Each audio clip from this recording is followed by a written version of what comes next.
Bilal bin Rabah.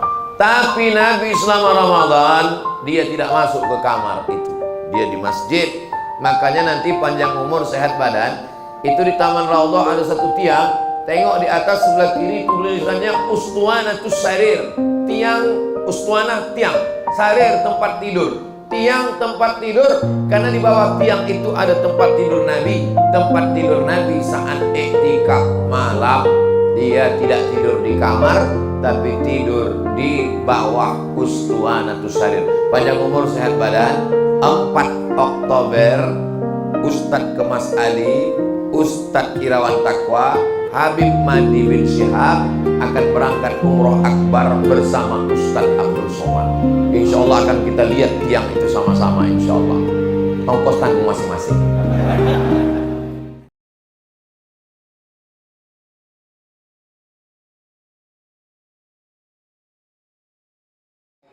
Bapak anggota DPRD, Bapak Prima Salam, Bapak-bapak, ibu-ibu, hadirin hadirat, muslimin muslimat, insya Allah semuanya ini dimuliakan Allah Subhanahu wa Ta'ala. Baik yang duduk di kursi berdiri maupun di tanggo, semuanya masuk surga insya Allah.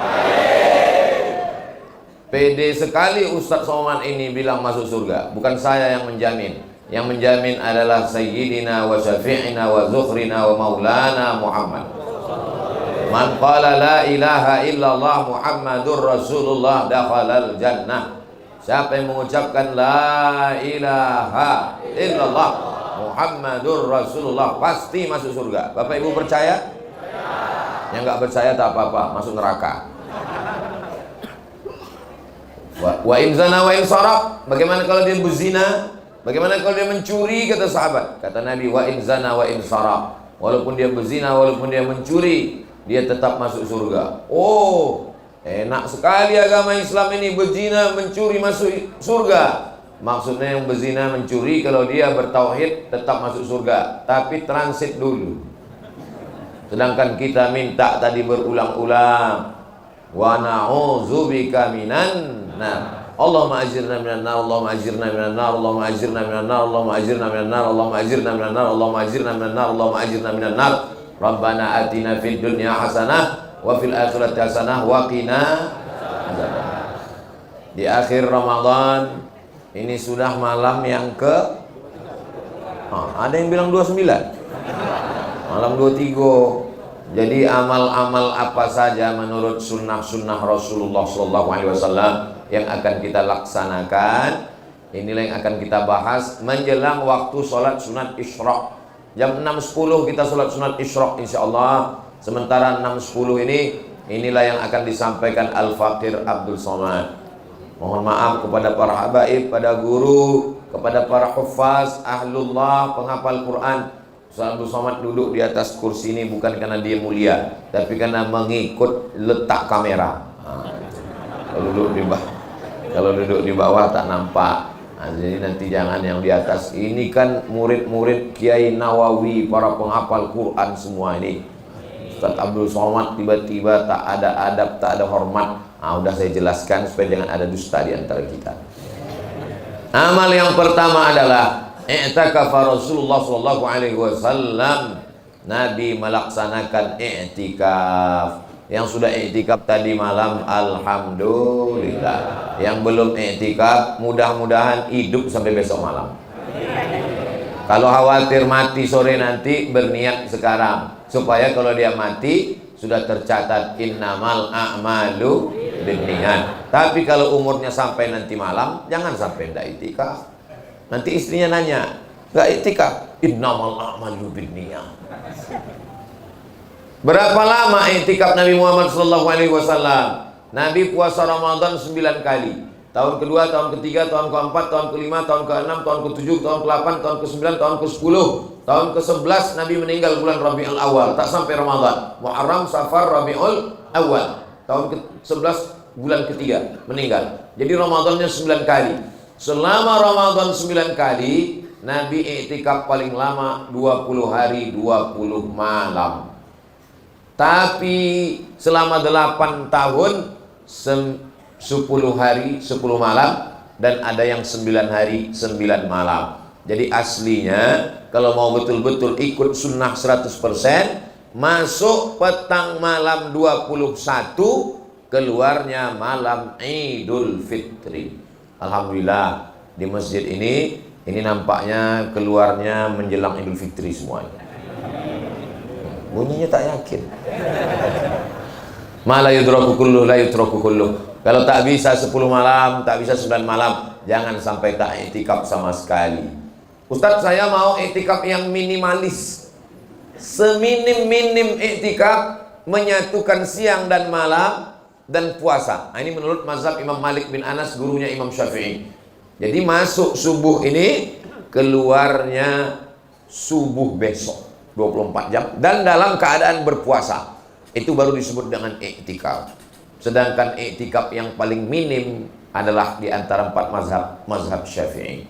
Mazhab Imam Muhammad bin Idris Asy-Syafi'i, iktikafnya lama sedikit dari ruku sudah dianggap iktikaf. Subhana rabbiyal azim wa bihamdi, subhana rabbiyal azim wa bihamdi, subhana rabbiyal azim wa bihamdi, subhana rabbiyal azim wa bihamdi, subhana rabbiyal azim wa bihamdi, sudah iktikaf. Jadi bagi kita yang belum berniat iktikaf, nawaitul iktikaf fi hadzal masjid lillahi ta'ala. Keluar kita jam 6 lewat 10, sholat sunat isyraq 2 rakaat, sudah dianggap sebagai iktikaf. Iktikaf ini lebih lama, lebih baik. Nanti selama 10 hari Ramadan ini kita ada berjumpa dengan hari libur, hari Ahad 1 kali. Kalau insya Allah Idul Fitri tergantung anak bulan. Kalau hari Kamis nampak anak bulan, hari Jumat nampak anak bulan, hari Kamis berarti hari raya Jumat. Kalau tak nampak berarti hari raya hari Sabtu. Tak usah pikirkan dulu hari raya. Nah, biarkan bulan bicara. Nanti diintip itu anak bulan namanya hilal. Jadi suami-suami ibu yang namanya hilal jangan keluar dulu hari Kamis. Karena dia sedang diintai-intai dan dicari-cari oleh Kementerian Agama sebelum sidang isbat. Nah, maka amal yang kita laksanakan adalah iktikaf. Bagaimana dengan perempuan, Pak Ustadz? Summa atakafa azwajuhu min ba'di. Setelah Nabi SAW meninggal, istri beliau tetap iktikaf. Padahal seorang istri suaminya tak ada, lebih baik di rumah. Tapi ketika iktikaf, beliau melaksanakan iktikaf. Jadi perempuan tidak boleh ke masjid kalau menimbulkan fitnah. Di Palestina khawatir nanti ditangkap oleh tentara Israel. Tapi di Palembang ada tentara Israel? Habis semua. Sudah mati kena empek-empek. Maka insya Allah Palembang aman, damai. Jangan pergi ke masjid memakai parfum harum-haruman semerbak, berdiri di sop belakang sampai ke depan imam, hilang ayat imam. Jangan pergi ke masjid bercelana sempit, mukena diletakkan di tengkuk, naik sepeda motor, celana lijing, banyak atuk-atuk masuk parit gara-gara meninggal. Pergilah ke masjid dengan tidak tabarrujna tabarrujal jahiliyah, bersolek jahiliyah. Suami membawa istri ke masjid untuk apa tujuannya? Untuk mendidik istri. Asalnya suami itulah yang mengajar istri mengaji, baca Quran, bagaimana sholat, bagaimana adab, bagaimana kewajiban di rumah tangga. Tapi karena suami tak sanggup, maka dibawanya pengajian ke masjid. Begitu kata Syekh Yusuf Al-Qardawi ketika ditanya tentang perempuan. Kalau hanya menimbulkan fitnah, maka perempuan lebih baik di dalam pekarangan, lebih baik di dalam rumah, lebih baik dalam kamar, lebih baik di tempat yang sempit, tidak menimbulkan fitnah. Masjid At-Tariq ila Mardatillah, betul? Ini masjid yang paling bagus, tak bercampur antara laki-laki dan perempuan. Perempuan dibuat khusus di atas, tak ada laki-laki.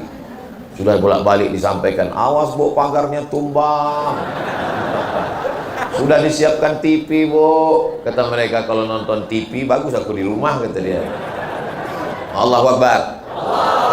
Ini adalah ibu-ibu yang solehah-solehah. Dari rahim mereka lah lahir anak-anak yang soleh, penghafal Quran, berbakti kepada orang tua, mujahid fi sabilillah. Kalau ibunya sudah ke masjid berzikir, iktikaf, insya Allah anak-anaknya pun juga tunduk dan patuh, pencinta para habaib, disayang para ulama, dibanggakan Rasulullah Sallallahu Alaihi Wasallam. Iktikaf itu adalah amal mandiri, personal masing-masing. Tapi masyarakat kita ini kadang kalau dibuat sendiri, iktikaf sendiri-sendiri, tidur sendiri masing-masing.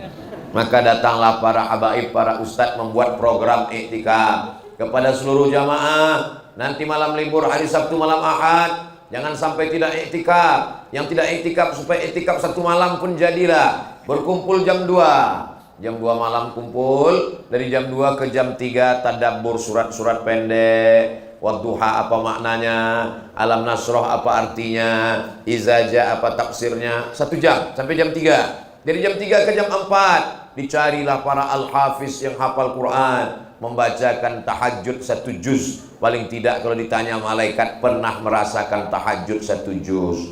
8 rakaat sebanyak 1 juz, 20 halaman Al-Quran. Lalu kemudian sampai jam 4 zikir dan muhasabah. Selama Ramadan tak pernah menangis, meneteskan air mata. Maka pada malam Ramadan itu, ya Allah, ada pembimbingnya, dosa kami begitu banyak, menangis, netes air mata. Selesai acara muhasabah ditanya, kamu kenapa menangis tadi? Entah, aku pun tak tahu. Tengok depan menangis, kanan menangis, kiri menangis, maju tak menangis, menangis pula. Rupanya THR belum cair. Nah, kadang kalau kita sendiri susah hati ini tersentuh, tapi begitu ramai, ada perasaan haru, ada sedih. Nah, ini penting. Ini sebagai proses latihan. Menangis di depan orang banyak tak salah, tapi menunggu ada orang banyak baru menangis masalah. Apalagi nangisnya nunggu kamera hidup. Udah menangis selesai, tanya, rupanya lupa pula kawan mencet. Padahal udah mau streaming tadi. Paksa diulang sekali lagi. Penuh dengan sandiwara. Hidup kok untuk konten. Nauzubillah. Mudah-mudahan amal kita semuanya mukhlashina lahuddin. Ikhlas karena Allah Subhanahu wa taala.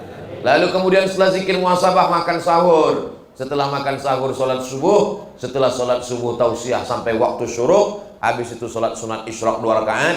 Maka masuk jam 2, 3, 4, 5, 6, 7, 8. Paling tidak pernah iktikaf 6 jam. Nabi SAW iktikafnya, ini mimbar Nabi, tempat khutbah. Masjid ini mana mimbarnya? Di luar, Masya Allah. Jadi mimbarnya hari Jumat masuk. Ini mimbar Nabi, ini mihrab Nabi tempat imam, kamar Nabi di sebelah kiri. Jadi dinding itu langsung dinding kamar Nabi. Bilal kalau mau iqamat dia ketuk dinding itu. Assalamualaikum ya Rasulullah. Waalaikumsalam. Sudah boleh saya iqamat ya Rasulullah? Kata Nabi, aqimis shalah. Iqamat. Allahu akbar, Allahu akbar. Asyhadu an la ilaha illallah. Makanya setelah Nabi meninggal, Bilal tak sanggup lagi iqamat, pindah dia ke Damaskus. Kenapa? Karena dulu setiap mau iqamat dia ketuk itu pintu. Sekarang Nabi sudah tak ada. Tak sanggup dia mengetuk pintu itu, nanti diketuk tak ada yang keluar. Lebih baiklah pindah ke Damaskus. Bilal bin Rabah. Tapi Nabi selama Ramadan dia tidak masuk ke kamar itu. Dia di masjid. Makanya nanti panjang umur sehat badan. Itu di Taman Raudhah ada satu tiang. Tengok di atas sebelah kiri tulisannya Ustuanatus Sarir. Tiang, ustuanah tiang. Sarir tempat tidur. Tiang tempat tidur, karena di bawah tiang itu ada tempat tidur Nabi. Tempat tidur Nabi saat iktikaf malam. Dia tidak tidur di kamar, tapi tidur di bawah Ustuanatus Sarir. Panjang umur sehat badan. 4 Oktober Ustadz Kemas Ali, Ustadz Irawan Taqwa, Habib Madi bin Syihab akan berangkat umroh akbar bersama Ustadz Abdul Somad. Insya Allah akan kita lihat tiang itu sama-sama, insya Allah. Ongkos tanggung masing-masing. Nah, lalu kemudian suatu ketika Nabi pergi ke dekat pintu. Apa kata Nabi kepada Sayyidatuna Aisyah, ibu kita semua Ummul Mukminin? Nawilinil khumrah. Wahai Ummul Mukminin Aisyah, tolong ulurkan kain. Kenapa Nabi tak masuk ke kamar? Nabi tak masuk ke kamar takut iktikafnya batal. Kenapa Aisyah tak masuk ke masjid? Sayyidatuna Aisyah tak masuk ke masjid, mohon maaf, karena itu sedang berhalangan. Itulah dalil perempuan yang berhalangan tak boleh masuk masjid. Aisyah tak masuk ke masjid dan Nabi tak keluar masjid. Lalu bagaimana caranya? Beliau mengulurkan kain. Jadi kalau ada kebetulan ibu yang sedang uzur, berhalangan, tak bisa masuk ke masjid, boleh mengulurkan sirup. Kolak boleh. Nah, masuk tangannya ke jendela. Nah, ini. Bapak jangan keluar untuk mengambil. Dan ibu jangan masuk ke dalam kalau sedang tak boleh. tapi tangannya mengulurkan, boleh. Hai guys. Nah, ini ada makanan buka puasa. Begitulah istri soleha. Syukur-syukur dia ikut iktikaf, anaknya yang mengirim. Kalau semuanya ikut iktikaf bagaimana Pak Ustadz? Maka ke depan masjid-masjid mesti buat program iktikaf 10 hari 10 malam. Makanan ditanggung oleh orang-orang yang baik hati atau iuran bersama. Sebelum hari kiamat, sebelum kita meninggal, kita minta pengurus-pengurus masjid membuatkan program iktikaf 10 hari 10 malam. Amin.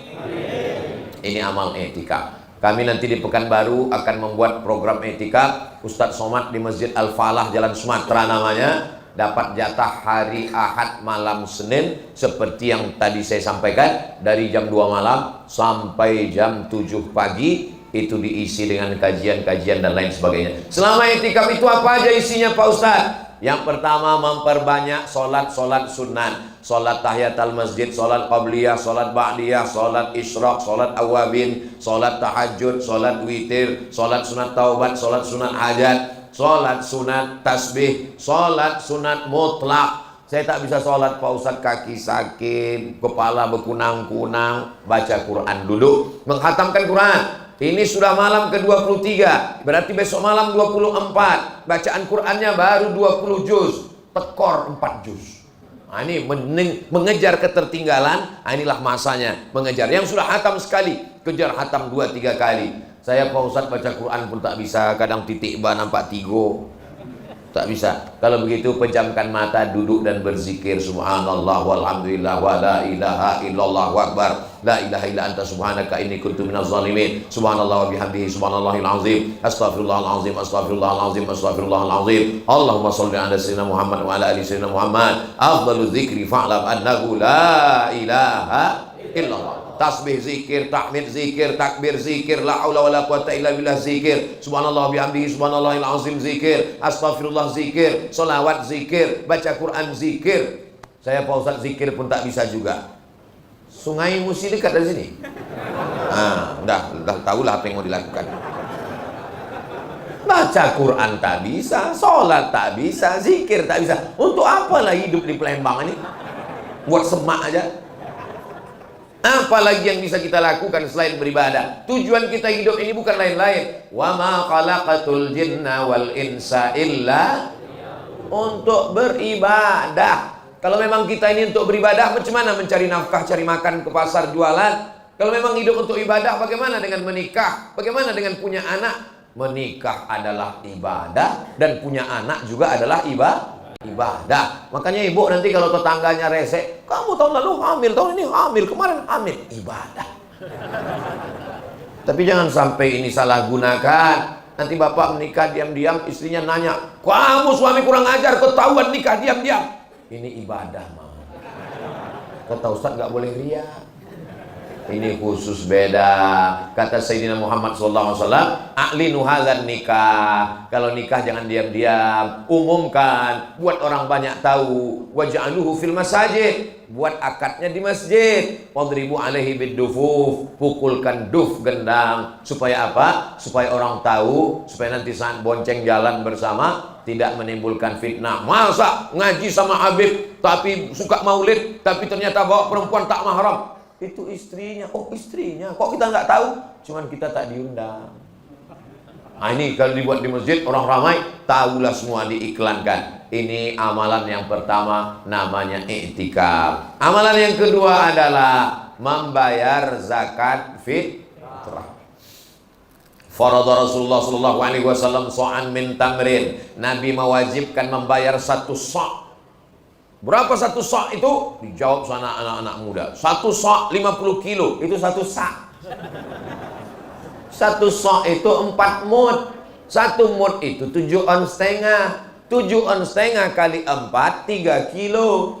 Tapi Pak Ustadz kata Kementerian Agama 2,5. Kata Ustadz kami 2,7. Yang mengatakan 2,5 ada dalilnya berdasarkan ikhtilaf tentang takaran al-makail wal mawazin asy-syar'iyyah. Nama kitabnya al-makail takaran wal mawazin timbangan asy-syar'iyyah menurut syariat Islam. Bukunya lengkap, bisa download di PDF. Tinggal tulis saja di Google. Al-Makail wal Mawazin Asy-Syar'iyyah PDF, enter, download. Sudah saya download kok nggak dapat Pak Ustadz, paket habis.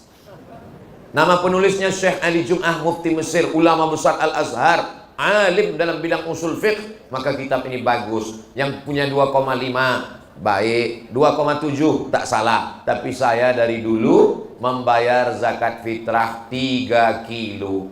Supaya apa? Supaya keluar dari khilaf. Kalau kita bayar 2,5, nanti tiba-tiba datang ustaz ceramah 2,7, berbisik-bisik di dalam. Tapi kalau kita bayar 3 kilo, datang setan berbisik, kamu kemarin tidak sah karena 2,5. Langsung kita bayar. Diam kau setan, aku udah bayar 3 kilo. Jadi kelebihannya itu terhitung sebagai sodakoh, bukan soman. Ini kita bersodakoh. Jangan berhitung-hitung dengan Allah. Nanti kalau kita berhitung-hitung dengan Allah, Allah berhitung-hitung pula dengan kita. Dikasihnya kita napas setengah, baru tahu. Judul lagunya setengah napas tuh hilang. Sesak napas. Nah ini semua kalau kita tak berhitung-hitung dengan Allah, Allah pun tak berhitung-hitung pula memberi rezeki pada kita. Innallaha yarzuqu man yasha'u bighairi hisab. Amin. Allah beri kita rezeki dari jalan yang tak disangka-sangka insyaallah. Nah, membayar zakat fitrah menurut mazhab Syafi'i, menurut mazhab Maliki, menurut mazhab Hambali dengan quds al-balad, makanan pokok. Jadi kalau kita kebetulan tinggal di Papua, bayar pakai sagu. Karena makanannya papeda. Kalau kebetulan kita tinggal di kampung itu orang makan jagung, ya bayarlah jagung. Kalau di kampung Ustaz Somad, ya tentu aja roti. Mana makan roti? Saya makan nasi. Tapi Ustaz di Mesir 4 tahun, di Maroko 2 tahun. Di Maroko orang tidak makan nasi, makan roti gandum. Jadi saya tetap membeli beras. Saya masukkanlah beras ke dalam plastik dari pasar jalan. Datang kawan saya di asrama itu, satu dari Pakistan, namanya Abu Amar dari Karachi, yang satu lagi dari Chittagong. Chittagong itu Bangladesh, namanya Abu Ahmad. Ketawalah Abu Ahmad nih sama si Amar nih. Abdul Somad, anta ta'kul rus. Ente di Maroko masih makan nasi, kata dia. Kami udah di Maroko nih makan gandum terus, tak bisa kami makan nasi. Saya bilang, saya kalau tak makan nasi ini lemas badan saya. Perut kenyang tapi badan lemas. Nah, besok kira-kira beberapa hari sudah itu saya berdiri di jendela. Saya tengok kawan saya berdua nih memikul beras.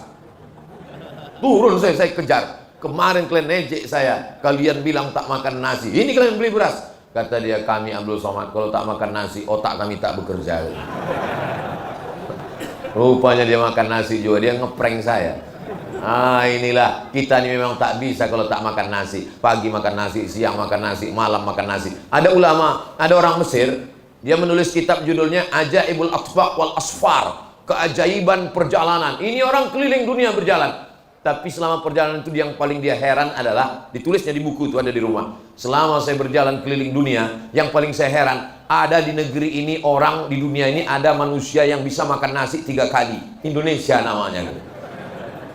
Heran mereka nengok kita bisa makan nasi sehari 3 kali. Mau diapakan lagi? Karena memang kita dari kecil makan nasi. Makan ikan tak boleh. Nasinya mana? Makan mie pun pakai nasi. Tiba-tiba setelah besar disuruh tak makan nasi, meninggal. Jadi kalau anak-anak itu mau tidak makan nasi, dari kecil jangan kasih makan nasi. Biar murah, kasih makan rumput. Na'udzubillah. Mudah-mudahan kita semua walaupun makan nasi sehat walafiat. Ada dokter yang mengatakan 3 yang warna putih ini racun, kata dia. White poison, racun putih. Yang pertama gula, yang kedua nasi, yang ketiga gandum. Ketiga-tiganya mengandung gula. Itu makanya nasi itu kalau kita tinggalkan dikerumuni semut. Karena nasi mengandung gula, manis. Orang kalau udah kena diabetes mellitus, kena gula darah tinggi, kencing manis, tidak boleh lagi makan nasi. Kaya raya, duit banyak di restoran mahal, apa kata pelayan? Silakan makan Bapak, semua sudah ada, kepiting, udang, semua sudah siap. Makanan saya belum datang. Sudah Pak, semua sudah datang. Ada satu pesanan belum. Apa Pak? Rebus kentang nggak pakai garam. Kalau kebetulan nasibnya mirip macam yang saya sampaikan ini, jangan tersinggung. Isi ceramah tidak untuk menyindir jamaah. Mendengar ceramah Ustaz Somad itu kuncinya satu, jangan tersinggung. Beberapa jamaah tersinggung, pulang meninggal. Bukan karena tersinggung, memang ajalnya sudah sampai. Bapak Ibu yang dimuliakan Allah Subhanahu wa taala, membayar zakat fitrah. Nah, mazhab Hanafi, India, Pakistan, Bangladesh, Turki, itu mayoritas Hanafi. Mesir sebagiannya bermazhab Hanafi. Syekh Yusuf Al-Qardawi itu mazhabnya Hanafi. Maka menurut mereka membayar zakat fitrah pakai uang. Dalilnya mana? Pakai hadis juga. Hadisnya ughnuhum li hadzal yaum. Buatlah mereka hari ini jangan sampai meminta-minta. Karena hari itu adalah hari Id. Hari Id adalah hari raya. Kita wajib berbahagia. Makanya pagi habis sholat Idul Fitri, masukkan beras ke dalam plastik, cari mana orang fakir miskin, serahkan. Supaya jangan sampai dia tak makan pagi itu. Tapi kalau begini cara kita membagi zakat fitrah, nanti ada fakir miskin yang banyak sekali dapat beras, dan ada yang tak dapat sama sekali karena dia tak keluar rumah. Alhamdulillah sudah dikoordinir pengurus masjid. Yang membayar ke masjid sah, yang menyerahkan langsung sah. Tapi supaya ada pemerataan, bagus diserahkan ke masjid. Saya sejak pulang dari Maroko 2008 sampai Ramadan ini 2023, sudah 15 tahun tidak pernah membayar zakat fitrah pakai duit. Saya membayar pakai beras. Tapi saya tak menyalahkan kalau ada jamaah yang memakai mazhab Hanafi, karena mereka masih sama-sama ahlus sunnah wal jamaah. Lalu kemudian berikutnya adalah faman syahida minkumus syahra falyasum. Siapa yang menengok anak bulan maka hendaklah berpuasa. Yas'alunaka 'anil ahillah. Mereka bertanya kepadamu tentang hilal. Qul hiya mawaqitu lin-nasi wal hajj. Katakanlah anak bulan itu menjadi penetap ibadah. Idul Fitri, Idul Adha, wukuf di padang Arafah, tahun baru hijrah, bukan berdasarkan tengah malam meletup mercon, tapi berdasarkan anak bulan. Kata orang Melayu anak bulan, kata orang Arab hilal.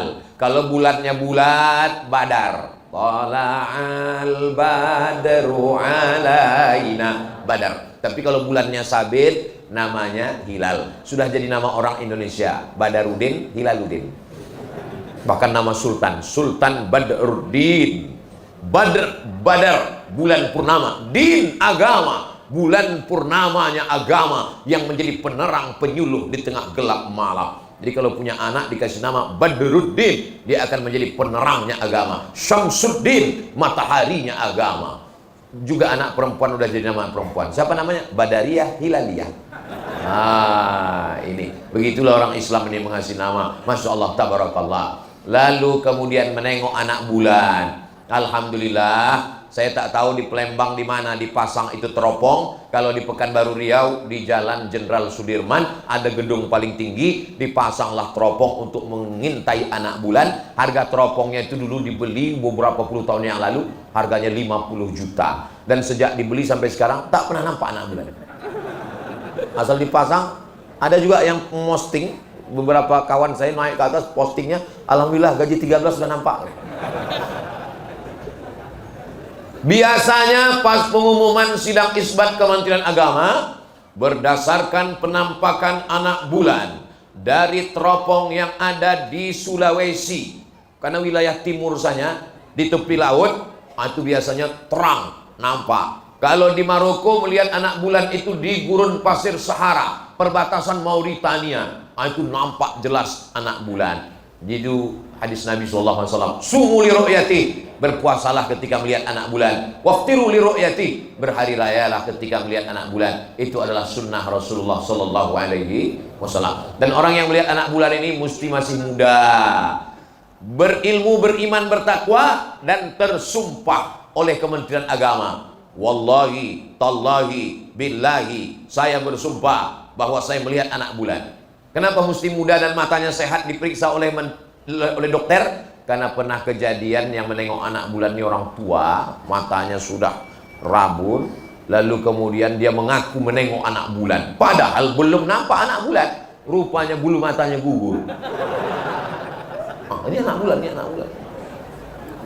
Itulah maka saksinya muda, tersumpah, matanya sehat, sudah diperiksakan matanya, lalu dia bersaksi. Seandainya di Indonesia ini ada bersaksi 2 orang, maka cukuplah itu sebagai penetap berdasarkan penampakan anak bulan dari beberapa teropong yang dipasang dari Sabang sampai Papua. Maka dengan ini menetapkan, kita tinggal menunggu saja. Setelah iktikaf, bayar zakat fitrah, menunggu anak bulan. Setelah itu ditetapkan, kita pun bertakbir habis maghrib sampai khatib naik mimbar. Allahu Akbar, Allahu Akbar, Allahu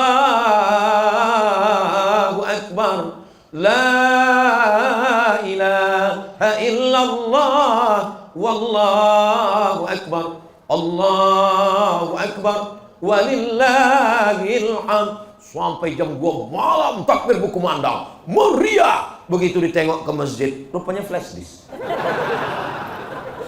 Aduh, banyaklah nanti yang masuk surga ini flash disk sama VCD. Orangnya makanya anak-anak muda ini dilatih malam takbir. Tapi insya Allah di Palembang anak-anak muda nanti bertakbir di atas jembatan Ampera, lalu dipasang drone dari atas.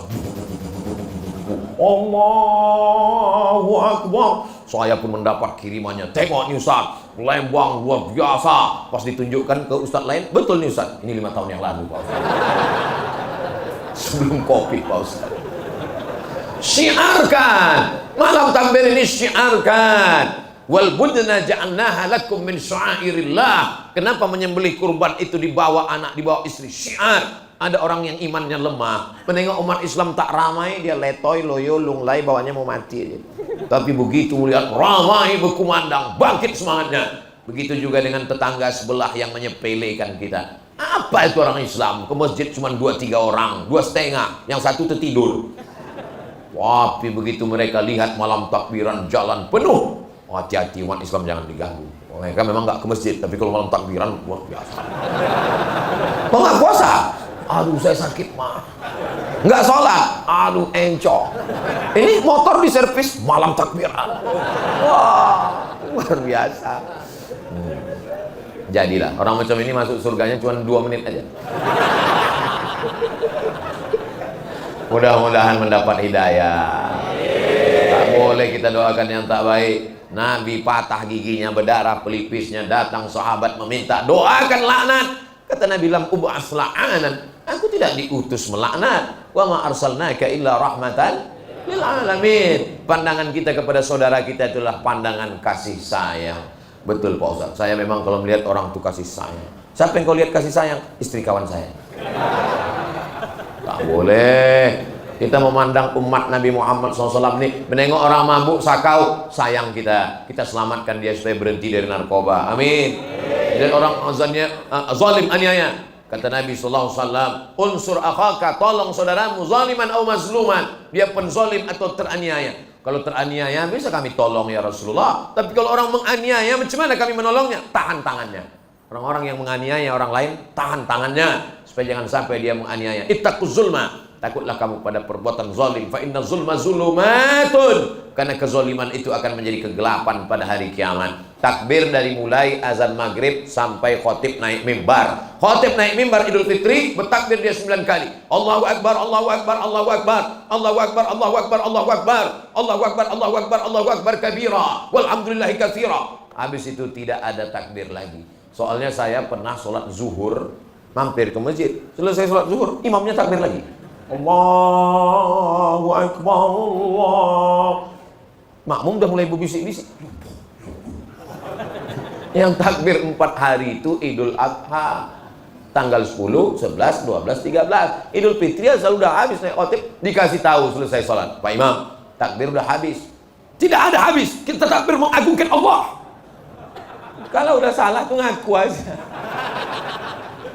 Ya, bertakbir namanya mengagungkan Allah. Tapi takbir, sigat takbir yang malam Idul Fitri ini, itu berlakunya setelah khatib naik mimbar maka selesai. Kita tetap mengagungkan Allah. Takbir memang Allahu Akbar. Allah. Takbir itu tapi belum takbir raya. Kita masih puasa lagi. Lalu kemudian setelah itu jangan sampai tidak sholat Idul Fitri. Oh, sholat Idul Fitri jangan ingatkan Pak Ustaz. Kami memang nggak sholat, tapi kalau Idul Fitri sholat. Sholat Idul Fitri itu substansinya mendengarkan khutbah. Masalah sholat 2 rakaat, qobliyah pun 2 rakaat, doa pun 2 rakaat, tapi mendengarkan khutbah. Al-Hujjah, mohon maaf, perempuan yang berhalangan saat 1 hari Idul Fitri, 1 Syawal, tetap dibawa, tapi dia tidak sholat. Zaman Nabi, perempuan-perempuan dibawa ke pelataran, tapi dia tak masuk ke tempat sholat. Dia hanya mendengarkan khutbah. Makanya nanti waktu khutbah itu jangan bercerita. Ini khotib udah naik mimbar, asiklah bercerita. Yang ditanya apa? Mukenanya beli. Bagus kan, bajunya halus ya kan. Datang nih kan mau mendengarkan khutbah. Nanti ibu kalau ada yang bertanya-tanya waktu itu langsung takbir. Allahu Akbar. Bapak ini juga ditanya, habis ini kita mau kemana? Jalan mana? Masa ke tempat ada orang yang ngobrol. Allahu Akbar. Nah ini semua mendengarkan khutbah inilah substansinya. Khotibnya bersemangat luar biasa. Mudah-mudahan sampailah umur kita ke sholat Idul Fitri. Ini yang aminnya kuat sekali pasti beli bajunya udah. Lalu kemudian setelah itu pulangnya dari jalan yang berbeda. Berangkatnya tadi dari jalan sini, pulangnya dari jalan sini. Supaya apa? Banyak ketemu orang, bersalaman, menyambung tadi silaturahmi. Minal aidin wal faizin, maafkan lahir dan batin, selamat para pemimpin. Itu kalau tak hafal syairnya. Nah, tapi tetap menjaga adab-adab. Sesama laki-laki salaman, kalau sama perempuan, tak boleh. Jangan sampai menyentuh tangan perempuan. Seandainya ditusukkan api paku dari neraka yang menyala, ditusukkan ke tapak tangan kamu, lebih baik min antamus sayada mara'atin la tahillu lahu, daripada menyentuh tangan perempuan yang tak halal baginya. Ustaz Somad ngomong aja. Kemarin kami tengok videonya Ustaz megang tangga, pernah saya pegang. Saya begini, dia yang menyentuhkan di ujung. Saya gini, saya udah mundur-mundur, hampir tumbang. Kena sedikit, astagfirullah. Kemarin kami dapat videonya, kami tengok Ustaz ada megang tangan perempuan. Nenek-nenek, orang tua apa. Tapi ibu hati-hati juga. Sekarang ada penyakit namanya, dia nengok anak gadis tak berselera, menengok nenek-nenek berselera. Nama penyakitnya Oedipus Complex. Ingat, setan setelah Idul Fitri dilepas. Kejahatan terjadi bukan karena ada niat dari pelakunya, tapi juga karena ada kesempatan. Waspadalah nenek-nenek. Tetap jaga.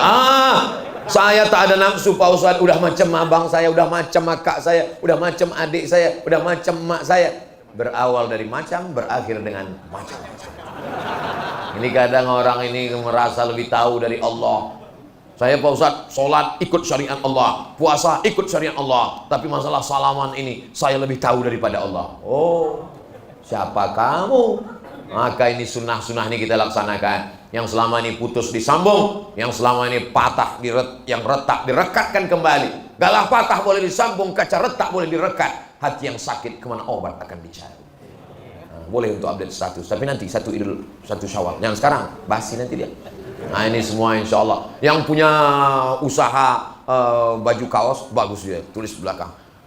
Kaca retak boleh direkat, galah patah boleh disambung, hati yang sakit kemana obat akan dicari. Tapi jangan dipakai waktu sholat. Dipakai waktu sholat, tengok kawan di belakang. Itu makanya kalau sholat tuh pakai baju yang polos-polos. Tapi yang bertulis tak masalah. Tertulis pula di belakang, sahabat UAS. Tengok, dalam hati, di mana lah belinya ini? Masya Allah, tabarakallah. Akhirnya sampai jam 6 lewat pula dari 10 menit. Kita tetap sholat. Yang pakai usolli sunnatal isyraq raka'ataini lillahi ta'ala. Saya tak pakai usolli Pak Ustaz. Enggak usah pakai usolli. Enggak pakai usolli. Allahu Akbar. Terima kasih segala perhatian. Mohon maaf segala kesilapan.